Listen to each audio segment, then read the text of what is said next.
O elemento que segue o pensamento é a fé, que nos permite alcançar a espiritualidade da quarta dimensão. Se deixarmos que a palavra de Deus preencha totalmente o nosso pensamento, terá chegado o momento de crer. A linguagem da quarta dimensão é como os vestígios deixados pela fé. Em certo sentido, essa linguagem não é outra coisa senão a linguagem da fé. Como podemos definir fé? Meus irmãos, em síntese, a fé é uma questão de decisão. A fé não se origina de fora para dentro. Ela é uma decisão do coração. Crer ou não crer, essa é a questão. Veja essa história que vou lhes contar com bastante atenção. Faz muito tempo, num edifício de 5 andares, o 4º andar era ocupado por uma igreja e o 5º andar por um bar. Aos domingos pela manhã não havia problemas, mas aos domingos e quartas-feiras à noite surgiam as dificuldades. Isso prejudicava a igreja que iniciara havia pouco tempo o seu ministério ali. Enquanto cantavam louvores, ouvia-se um ruído acelerado no andar de cima. Em consequência, os membros da igreja sentiam-se aborrecidos. Na ânsia de resolver o problema, o pastor decidiu orar durante um mês para pedir que Deus acabasse com aquele bar. Depois de 25 dias de oração, houve um incêndio no edifício. Somente o bar foi atingido pelo fogo. Na igreja, nada se queimou, nem sequer uma cortina. Ao ouvir que o pastor havia orado para que o bar desaparecesse, o dono denunciou a polícia. O pastor foi chamado para depor. O policial o interrogou. Pastor, é verdade que o bar foi incendiado por suas orações? O pastor respondeu, é verdade que estive orando para que o bar desaparecesse. Entretanto, não creio que isso tenha acontecido por minhas orações. O Senhor realmente crê que o incêndio ocorreu pelo poder de minhas orações? O policial contestou, pastor, que estranho. O dono do bar crê no poder da oração, mas o Senhor não crê. Depois de um certo tempo, a investigação foi concluída com a seguinte frase: caso indefinido. Dificilmente o bar teria incendiado pelas orações desse pastor de fé tão pequena. O motivo mais importante de não recebermos respostas para as nossas orações é a falta de fé. Podemos fazer muitas orações, como no caso desse pastor, mas oramos com uma fé muito pequena. A proclamação do Evangelho sem a fé é uma inutilidade. Certamente, devemos crer que nossas orações são respondidas por Deus e, pela fé, devemos proclamar isso. Da mesma forma, as palavras que saem da nossa boca operarão com extraordinário poder se apenas cremos na palavra de Deus e proclamarmos a nossa confiança nele. Ao assistir a reprise de uma partida de futebol, os telespectadores não se sentem ansiosos, mesmo que seu time esteja enfrentando dificuldades ou que o marcador indique que ele está perdendo. Durante a Copa do Mundo de Futebol em 2002, os coreanos criticaram e insultaram o jogador Han Jung, um atacante, dizendo: é melhor que você se mate. Tira-no do campo. Isso aconteceu porque ele errou um pênalti na partida pelas oitavas de finais. Os que viram a reprise, entretanto, não insultaram o Han, por saberem que o time nacional finalmente havia vencido. O motivo da arrogância e dos gracejos com os amigos, mesmo nas situações em que o time nacional não fora tão bem, era aqueles coreanos saberem que já haviam ganhado a partida. O que falamos com a boca fundamenta-se na fé que temos em nosso coração. No entanto, falando francamente, o homem custa a crer nas promessas de Deus. Sobretudo, quando ele mergulha na realidade e nas circunstâncias, não consegue ver Deus. Os olhos de Deus estavam vendo como o povo de Israel havia entrado na terra de Canaã, terra que manava leite e mel, e o louvava com alegria e felicidade. A cena era tão clara para Deus como quando se vê um filme pela segunda vez. Mas, entretanto, o povo de Israel não podia ver com os próprios olhos. Em Êxodo 6:9, Moisés declarou isso aos israelitas, mas eles não deram ouvidos por causa da angústia e da cruel escravidão que sofriam. Os israelitas queixavam-se e murmuravam por causa da sua incredulidade e a falta de fé. Contudo, ao tirá-los da terra do Egito, Deus lhes prometera: eu os guiarei até a terra onde mana leite e mel. Assim, as batalhas que os israelitas deviam enfrentar contra os 7 povos eram batalhas ganhas. A promessa de Deus significava também que ele solucionaria tudo o que viesse a interferir no cumprimento daquilo que havia assegurado fazer àquele povo. Sair do Egito e entrar na terra onde manava leite e mel era uma questão de experimentar, na própria carne, tudo o que Deus havia pré-estabelecido para o povo de Israel. Certamente, as promessas do Deus Todo-Poderoso se cumprem. Em Isaías 55, nos versos 10 e 11, diz assim a palavra do Senhor: assim como a chuva e a neve descem dos céus, e não voltam para eles sem regarem a terra, e fazerem-na brotar e florescer, para ela produzir semente para o semeador, e pão para o que comem, assim também ocorre com a palavra que sai da minha boca. Ela não voltará para mim vazia, mas fará o que desejo e atingirá o propósito pelo qual a enviei. Isso quer dizer que a palavra e a promessa de Deus se cumprirão, custe o que custar. As adversidades e os obstáculos enfrentados na vida não são mais que um acontecimento que precisamos experimentar novamente, por ser uma batalha já vencida por Deus. Por isso mesmo, não há razão para o temor ou ansiedade. Deus nos diz claramente que o fato diante de nós é uma batalha que já foi vencida. Isso quer dizer que a palavra de Deus e a promessa de Deus se cumprirão, custe o que custar.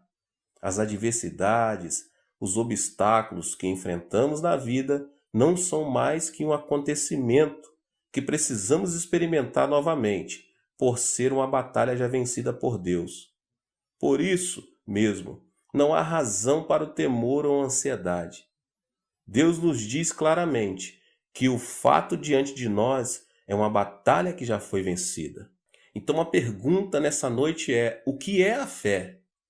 É a atitude de se manter firme por saber qual será o resultado final da partida. Apesar das infrações do rival, o homem de fé mantém-se firme, porque sabe que essas faltas não podem provocar uma mudança no marcador de pontos. O homem de fé não se importa se um erro foi cometido ou se foi marcado um gol contra. Não desanima, porque sabe que o marcador se reverterá imediatamente. Assim, as circunstâncias adversas e negativas fazem que o homem de fé sinta correr em seu corpo mais adrenalina, por saber que a situação será revertida. O homem que não tem fé permanece ansioso, mesmo que o marcador de pontos esteja a seu favor. Sua falta de fé impede que a verdade seja ouvida. E ele murmura: estou sempre sozinho em meio às dificuldades. Em meio aos conflitos, não tenho para onde ir. Não há saída para mim. Sinto-me muito mal. Entretanto, Deus, que é obrigado a assistir essa situação, sente-se pior que o próprio homem. Meus irmãos, pense em um avião. Por mais que o passageiro seja capaz de correr 100 metros em 9 segundos descida, vou correr para o lado oposto à rota deste avião.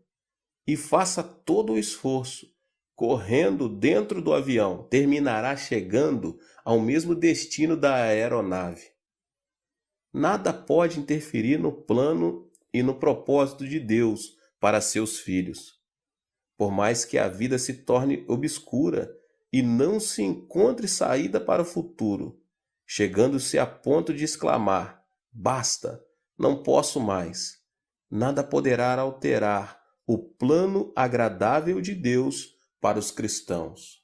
Mesmo que os obstáculos pareçam uma muralha indestrutível, não poderão mudar o processo do perfeito plano de Deus para nós.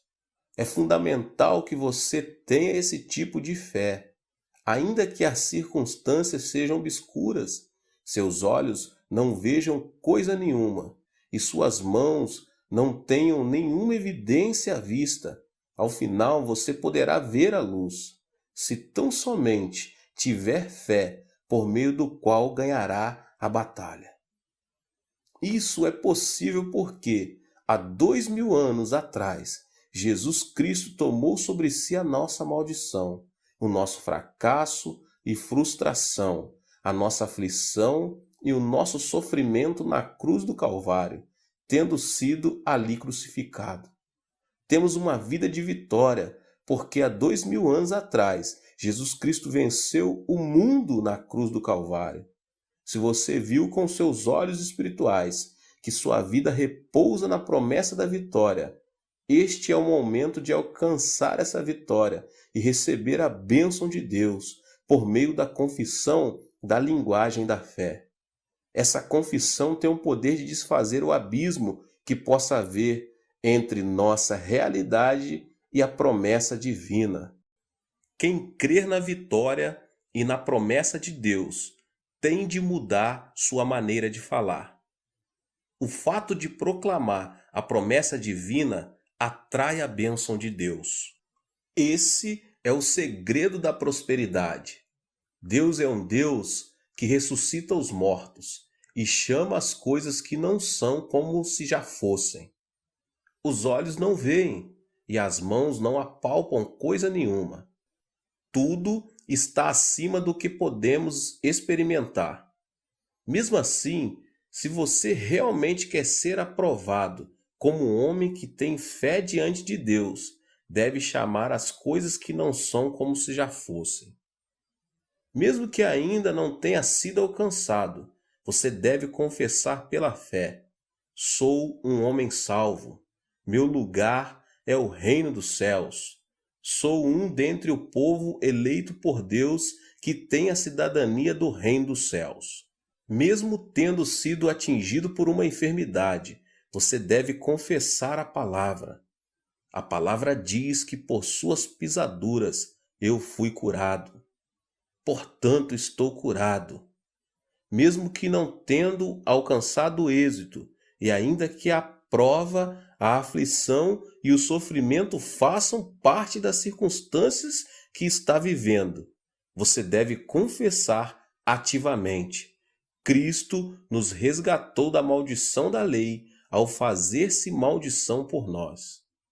Isso aconteceu para que, por meio de Jesus Cristo, a bênção prometida a Abraão me atingisse. Portanto, sou uma pessoa abençoada e, porque sou abençoado, a bênção continuará sobre mim. Não podemos dizer essas coisas pelas próprias forças. Entretanto, podemos mudar nossa linguagem por meio da fé na palavra e em Deus. Você jamais poderá ter a experiência do mundo da quarta dimensão se continuar utilizando a linguagem dos sentidos, do intelecto, da razão e da experiência. Se você quiser viver pelo poder de Deus, deve mudar sua maneira de falar. Creia na palavra e confesse a palavra pela fé. A confissão de fé produz milagre. Quando eu era jovem, não conseguia deixar de pensar: por que meu país tem de mendigar sempre? Temos recebido ajuda econômica, mas por que temos de recebê-la também no espiritual? Tomei uma decisão. Tenho de pregar o evangelho até os confins da terra. A realidade, porém, era desalentadora. Quando eu pastoreava uma igreja em Bulhandong, muitas foram as vezes em que precisei andar a pé, desde Soedaimon, porque não tinha sequer umas moedas para tomar um ônibus. Creio que pedir aos jovens de hoje para fazer isso seria desastroso, mas para mim não havia outra saída. Mesmo assim, minha determinação de ir ao mundo todo e pregar o evangelho não arrefeceu. Eu tinha certeza de que Deus me havia chamado para atingir o mundo com a pregação do evangelho. No entanto, não cruzei os braços. Paguei o preço pela realização de meus sonhos. Quem realmente crê na promessa divina esforça-se ao máximo para alcançar essa promessa. Se você quer saber se alguém tem fé, deve observar o que essa pessoa está fazendo por aquilo que crê. Por esse motivo, achei necessário aprender o inglês e depois o japonês. O alemão era também necessário para pregar a palavra na Europa. Assim minha vida foi se moldando ao sonho que eu recebera em meu coração. Dei o melhor de mim para aprender esses idiomas e a ponto de certo dia pensar: será que não estou enlouquecendo pelo estudo?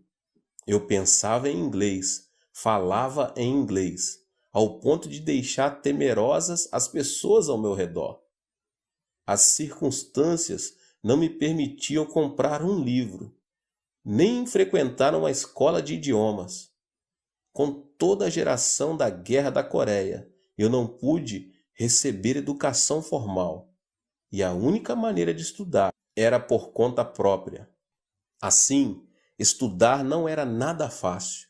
Entretanto, eu tinha esperança e fé de que viajaria pelo mundo todo para pregar a palavra de Deus. O esforço constante e descomunal possibilitou-me visitar cada canto do planeta. Olha, meus irmãos, eu visitei 59 países, dirigi 290 cruzadas e, para isso, tive de dar 114 voltas pelo globo terrestre. Visitei praticamente todos os países do mundo e enviei também 630 missionários ao redor do mundo. Isso tudo, no entanto, começou com uma confissão de fé. Por mais que a realidade fosse adversa e obscura, eu partia do fundamento de crer e confessar na quarta dimensão que Deus me havia chamado como mensageiro de sua palavra para ir e pregar pelo mundo todo. Não se esqueça de que isso foi possível porque eu me dispus a pagar o preço da fé. Uma fé genuína é seguida da confissão de fé. A verdadeira fé move a pessoa e transforma as circunstâncias. A fé permite-nos atrair o mundo da quarta dimensão e visualizar a promessa de Deus. Fé é tomar a decisão de crer, confessar com a boca e agir até a plena realização. Devemos confessar com intrepidez e seguir avançando, crendo que o bom combate redundará em nossa vitória, já que Cristo venceu a batalha. Meus irmãos, o texto em que quero embasar essa palavra encontra-se em Provérbios, capítulo 18, no verso 21, um versículo muito conhecido na Igreja do Senhor. Diz assim a palavra do Senhor: a língua tem poder sobre a vida e sobre a morte. Os que gostam de usá-la comerão do seu fruto. Deus criou o mundo por meio da palavra. A palavra fez que do nada Deus criasse tudo. Só Deus é a fonte de poder que pode criar algo do nada. Há uma energia criativa na palavra de Deus. Ela tem um poder incrível que dá forma à certeza. O homem é a única criatura feita à imagem e semelhança de Deus. É por isso que a palavra do homem também tem poder. Um ensino do Talmud: a palavra não tem braços, mas faz o que os braços fazem. Não somente mata o homem, mas cruza essa linha, porque a mão do homem mata o que está perto, mas a palavra mata mesmo o que está longe. A palavra é como flecha, mas supera a própria flecha, porque alguém pode se proteger de uma flecha com a mão, mas da arma que dispara a palavra não há força que se salve. A palavra do homem pode vivificar ou destruir a vida de outro homem. Assim como uma gota de perfume pode mudar o ambiente de uma casa, o homem, por meio de suas palavras, pode exercer influência não somente sobre si, como também sobre as pessoas e as circunstâncias que o cercam. As palavras podem exalar uma fragrância agradável ou um odor desagradável no ambiente em que são ditas. Provérbios 18, 21 demonstra quanto é poderosa a palavra. A língua tem poder sobre a vida e sobre a morte, e os que gostam de usá-la comerão do seu fruto. A palavra tem poder. A Bíblia não é a única referência que afirma sobre o poder da palavra. Felizmente, a ciência também revela as distintas teorias que endossam o poder que existe nas palavras. Refiro-me à teoria do mecanismo do cérebro. O cérebro pode ser dividido em duas partes: a parte velha e a parte nova. A parte velha do cérebro cumpre a função de controlar o que fazemos inconscientemente, como a respiração, a digestão da comida e o bater do coração. Como seria complicado se tivéssemos de controlar todas essas ações de forma consciente. Felizmente, Deus criou o homem de tal maneira que ele não precisa gastar energia para ativar essas ações, já que elas funcionam automaticamente.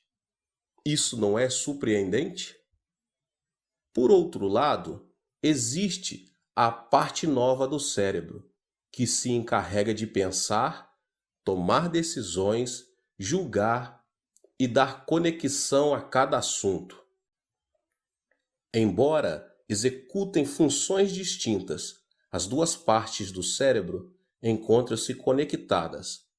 A parte velha, conhecida como sistema nervoso autônomo, cumpre a função de coordenar o cotidiano e repetitivo. Por sua vez, porém, recebe informação de seu par. A parte nova do cérebro reinterpreta, de forma objetiva, o que existe e o transmite à parte velha. Dessa maneira, a parte velha do cérebro reage de acordo com essa nova informação. O surpreendente de tudo isto é que a parte velha do cérebro não reage de maneira direta ao que existe, mas age de acordo com a informação que foi processada pela parte nova. Isso é realmente incrível, porque evidencia o que sempre tenho pregado. Por mais que as circunstâncias tornem-se negativas e não se veja coisa nenhuma, não se ouça nada, nem se apalpe nenhuma evidência. Conserva-se aquele pensamento ativo que diz: posso fazê-lo. Se pode, vamos fazê-lo. Então a parte nova do cérebro envia essa informação à parte velha. Desse modo, a parte velha do cérebro recebe uma informação positiva, apesar das circunstâncias adversas do momento. A parte velha do cérebro, que recebeu a informação positiva, emite hormônios idênticos ao que emite quando se sente feliz e em paz. Dessa forma, permite que mantenhamos nossa saúde física na melhor condição, assim como quando tudo é positivo, apesar das circunstâncias. Por outro lado, por mais que as circunstâncias sejam positivas, se nossa maneira de pensar é negativa e sem esperança, agrava-se a condição física. Em outras palavras, a questão não é a realidade, mas como interpretamos essa realidade. O surpreendente, meus irmãos, é que existe uma informação mais poderosa do que a forma com que o cérebro pensa. Trata-se de confessar nossos pensamentos por meio dos lábios.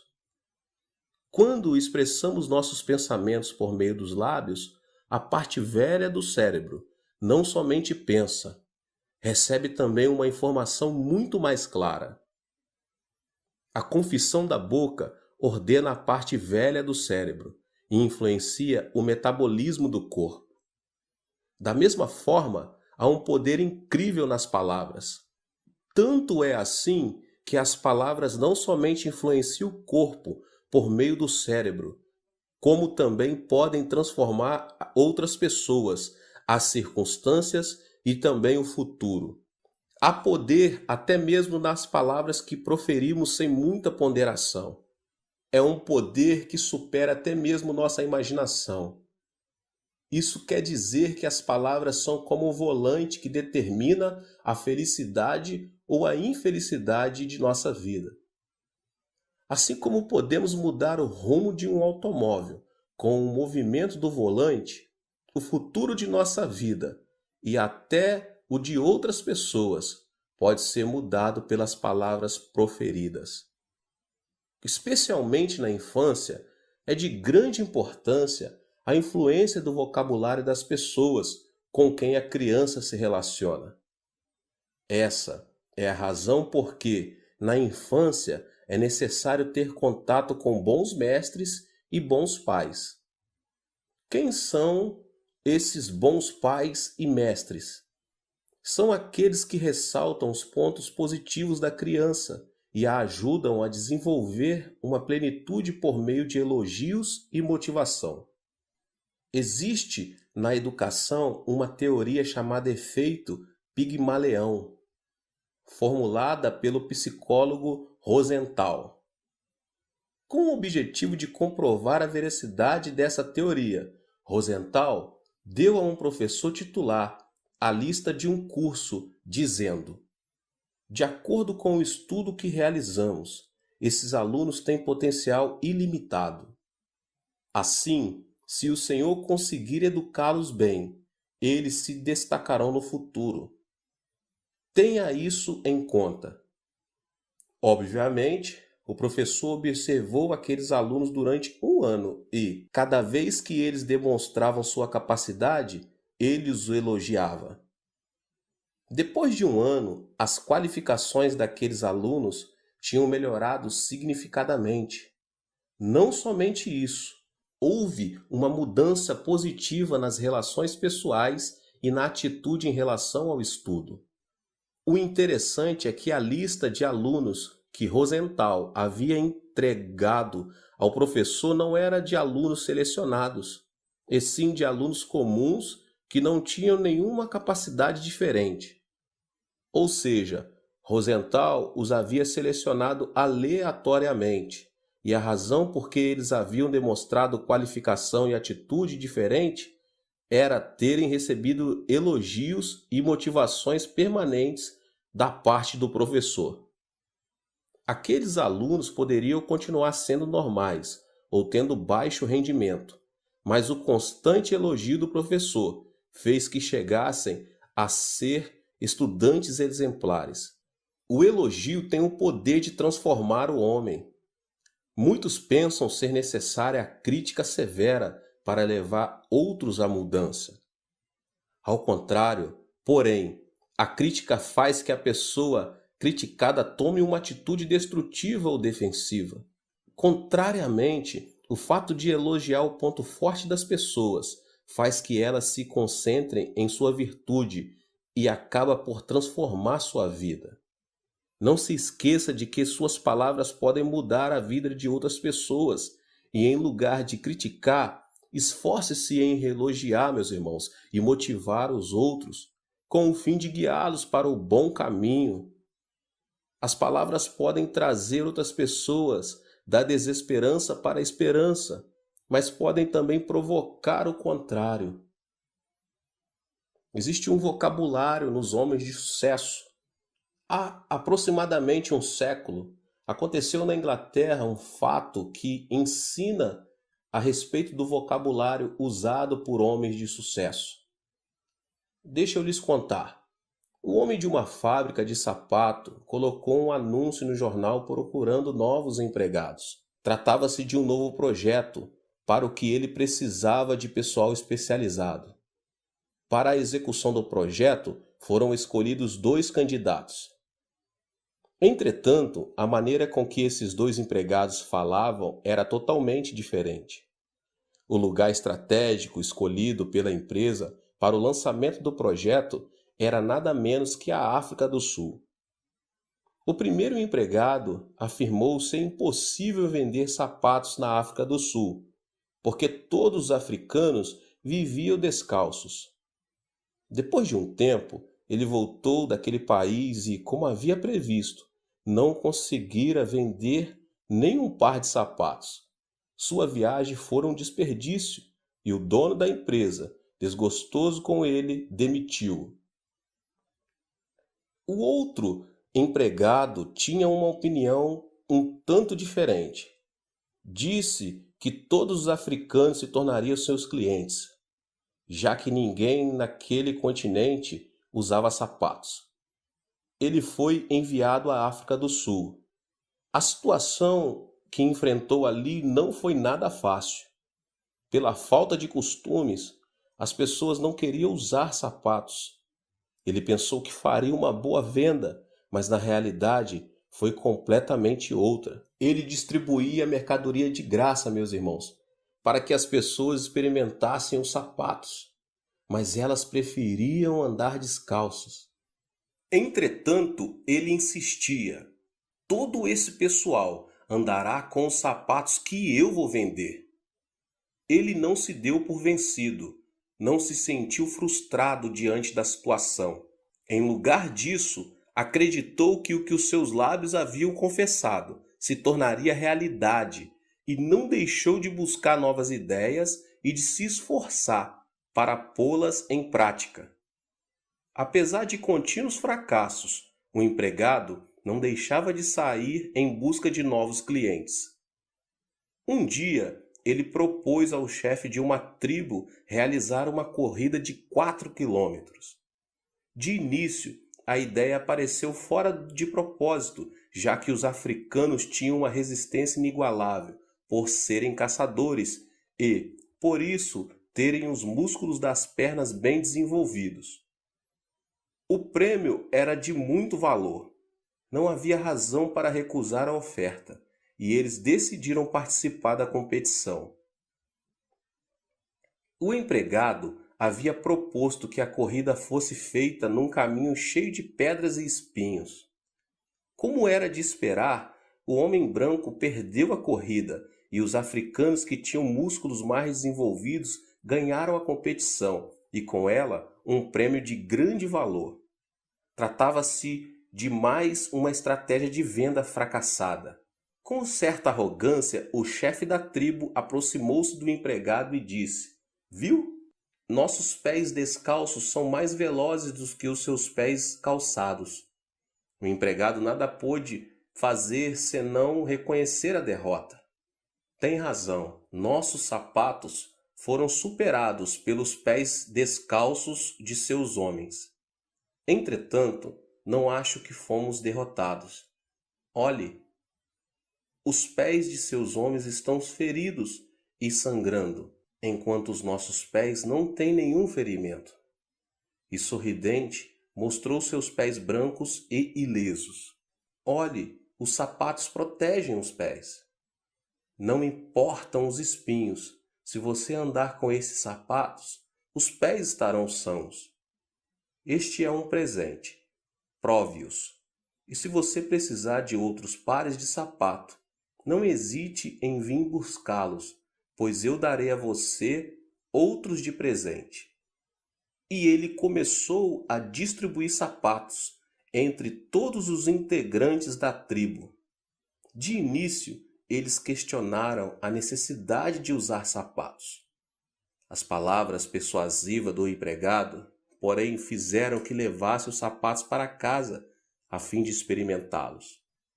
Depois de certo tempo, as pessoas começaram a se aproximar do empregado, à procura de novos sapatos.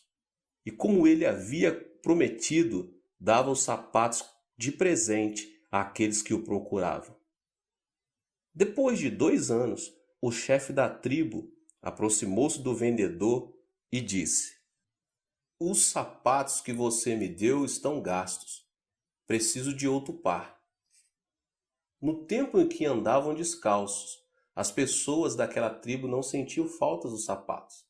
Todavia, depois de se acostumar a usar os sapatos, quando estes se estragavam, eles não podiam tolerar o desconforto de andar sem eles. A partir daquele momento, o empregado começou a vender sapatos pelo preço original. Ele recuperou o valor da mercadoria que usou para fazer a promoção e ainda teve um lucro maior do que isso. Os africanos não tinham dinheiro vivo para comprar os sapatos. Para adquiri-los, eles traziam as pedras mais brilhantes e preciosas do mundo, diamantes. Entre eles estava o maior diamante do mundo, que posteriormente foi reunido ao acervo do Palácio Imperial da Inglaterra. O custo de todos os sapatos que aquele empregado havia distribuído gratuitamente não podia se comparar ao valor daquele diamante. Vivendo uma situação semelhante a essa, certa pessoa declarou: Não é possível, eu não posso. Foi esta confissão negativa que levou o primeiro empregado a perder uma boa oportunidade, enquanto o segundo empregado afirmou convicto: É possível, vamos fazê-lo. Com a confissão de palavras positivas, ele alcançou o sucesso. As condições e situações que enfrentamos estão em estado intermediário. Fazer de uma crise uma oportunidade e de uma oportunidade uma crise depende de nossa atitude. Todas as coisas são resultado da atitude que se toma. Ter uma atitude negativa ou positiva, isso depende de nossa decisão. Considerando que a conhecida história dos 12 espias de Israel descreve a importância do poder das palavras, no fato que ela encerra, pode ser encontrado o mesmo ensino. Ao chegar a Cades Barneia, Moisés escolheu 12 espias e lhes disse que observassem a terra de Canaã. Os 12 enviados saíram do mesmo lugar, comeram e beberam juntos, dormiram debaixo do mesmo teto durante 40 dias, tempo em que espiaram a terra de Canaã. O povo de Israel estava na expectativa de notícias daqueles homens. Quando os espias voltaram, todos ficaram atentos às palavras deles, a fim de saber o destino que se seguiriam. Entretanto, 10 deles apresentaram um relatório totalmente negativo. Eles disseram: Estivemos ali, mas a terra tem muitos montes altos, vales profundos e é cercada por muros. Os habitantes são nada menos que os descendentes de Enac, e comparado a eles, parecíamos gafanhotos. Não podemos entrar na terra deles, senão nossos filhos serão destruídos. Diante da informação negativa dos espias, o povo de Israel ficou muito frustrado. Choraram durante toda a noite e no dia seguinte disseram que queria um novo líder para voltar para o Egito. Calebe e Josué, porém, acalmaram os ânimos do povo, dizendo: não é assim. A terra onde estivemos é uma terra boa, que mana leite e mel, tal como Deus prometeu. Parecia o jardim de Javé. Se Deus nos enviar, poderemos ir e conquistar a terra. Vamos conquistá-la. Como é possível que pessoas que estiveram juntas durante 40 dias apresentarem relatórios diferentes? Alguém disse: a realidade não existe, e sim a interpretação que dela se faz. Os 10 espias tinham uma postura intermediária, até que julgassem a condição da terra de Canaã. A interpretação feita por eles, porém, levou-os a observarem a situação de forma completamente diferente. O mesmo acontece, meus irmãos, quando colocamos lentes de cor azul e vemos todas as coisas na cor azul. Depois, usamos lentes vermelhas e vemos tudo em chamas. Precisamos nos lembrar de que a realidade e a essência encontram-se numa posição intermediária. A maneira de interpretar é diferente e, por isso, vemos as coisas como queremos que elas sejam vistas. Diante da mesma realidade, pode acontecer de uma pessoa falar de forma negativa e outra falar de forma positiva. Embora em meio às dificuldades, quem usa lentes do que é positivo consegue ver a esperança no fogo que se apaga. Entretanto, se alguém tem as lentes do negativo, percebe uma realidade negativa, embora as circunstâncias sejam positivas. Existe, meus irmãos, um poder destrutivo das palavras negativas.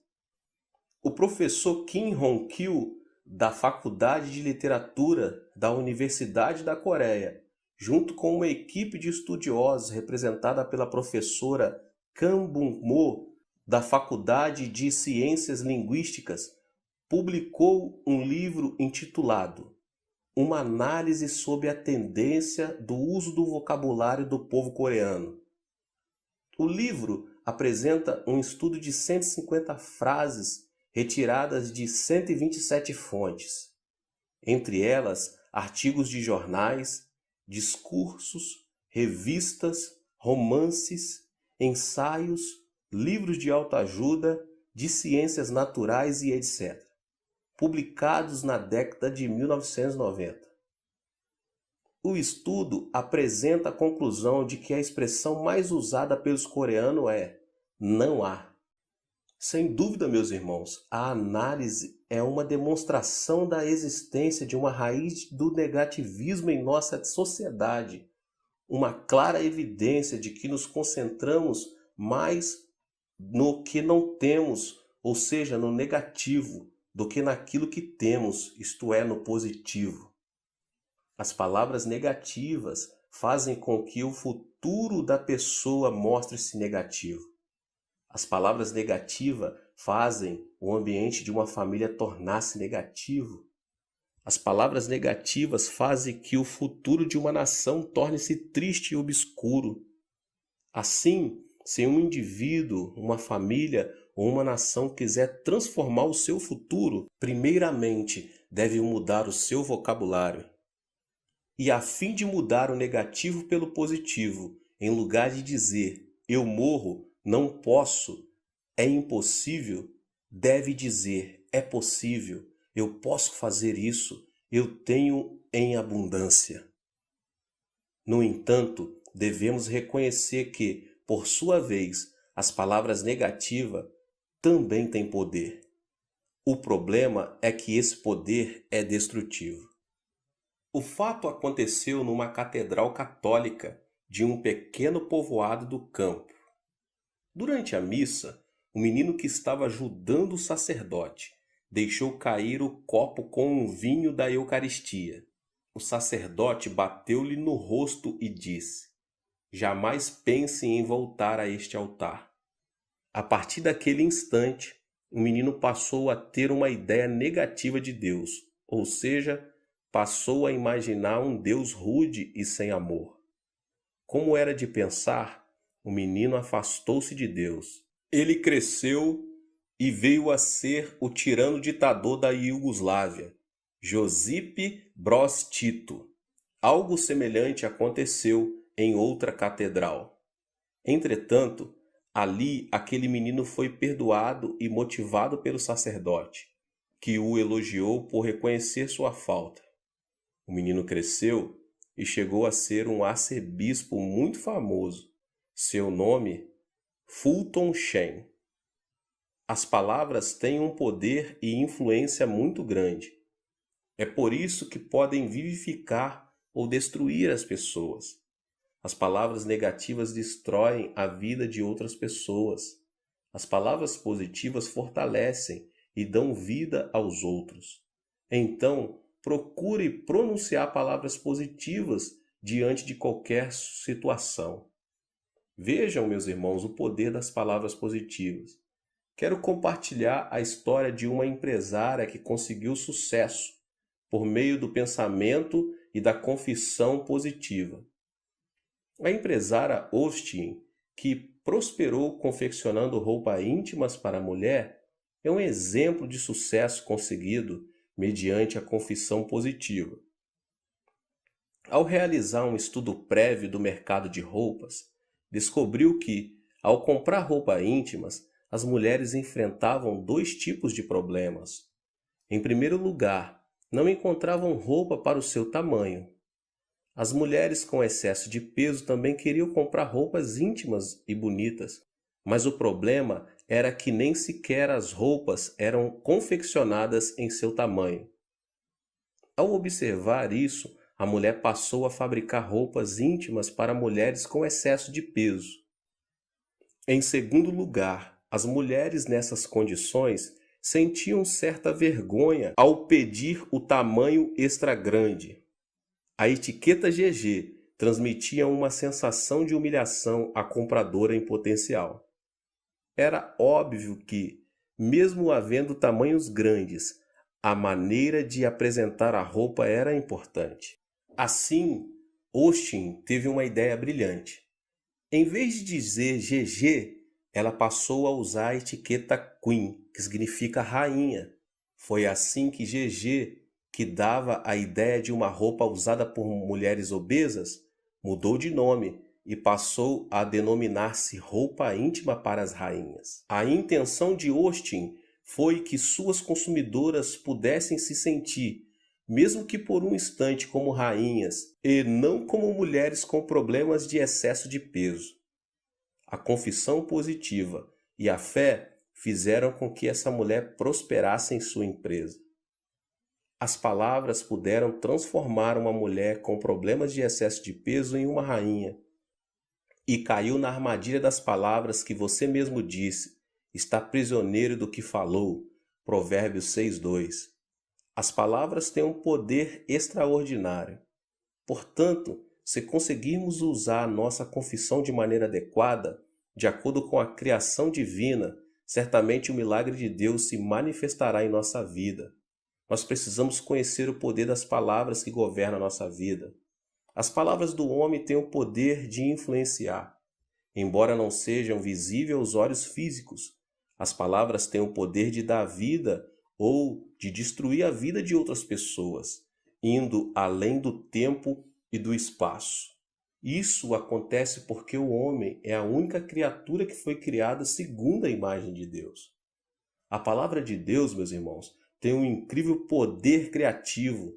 Ele criou o mundo pelo poder de sua palavra. Da mesma forma, o poder da palavra encontra-se em nosso genes. As teorias científicas o demonstram. De acordo com a ciência, tanto o pensamento como a confissão da palavra influencia os micróbios e o corpo humano. A Bíblia e a ciência concordam em que existe poder nas palavras. Assim, devemos procurar fazer uso correto de nosso vocabulário.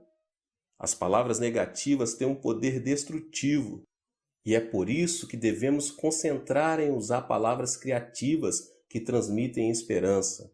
Assim, poderemos empregar corretamente o poder da palavra